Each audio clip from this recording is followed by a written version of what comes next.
Well, Deuteronomy is that last book of our Torah, of the Pentateuch. Again, we think about the story God's telling there, that connected narrative. God chooses, he elects the covenant people in Genesis. He's going to redeem them in the book of Exodus. He's going to constitute them as a holy nation in Leviticus.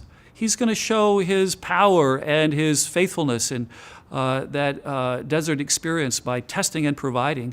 And then in Deuteronomy, we have a second generation. They're now going to inherit the covenant promise. They're now going to step up and follow through on claiming that land that God said, I'm going to give you, Abraham. You're going to have this piece of real estate, you and your people. You're going to dwell in the land I will show you. And so Deuteronomy is that we're at the threshold. We're at the doorstep of the land of the promise.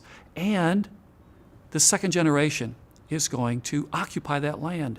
Well, part of the book of Deuteronomy is this covenant renewal. This generation is going to sign on and say, yes, we believe. We're going to accept covenant response. We're going to obey what you've told us to do as we think about worship, as we think about social justice, as we think about the stipulations of covenant promise. We're going to sign on, and we're going to agree to abide by that. We're going to obey. Well, one of the questions I think in Deuteronomy is, what's our motivation?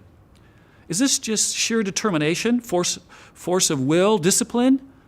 Well, when you read the book of Deuteronomy, we get these repeated verses. You will love the Lord your God, and him you will serve. Him you will obey. So this idea of love, loving God with your whole person, seems to me becomes the motive for covenant keeping for the Hebrew people. There's this idea that because God has acted, we respond in love. And out of that love response, we obey. And there's some relationship here between love and obedience. And so as I think about this book of Deuteronomy, this second covenant, this covenant renewal book, there's something there very important about my motive, about how we relate to God, about how we respond to his work in history, his work of redemption, his work of faithfulness and preservation. God has acted.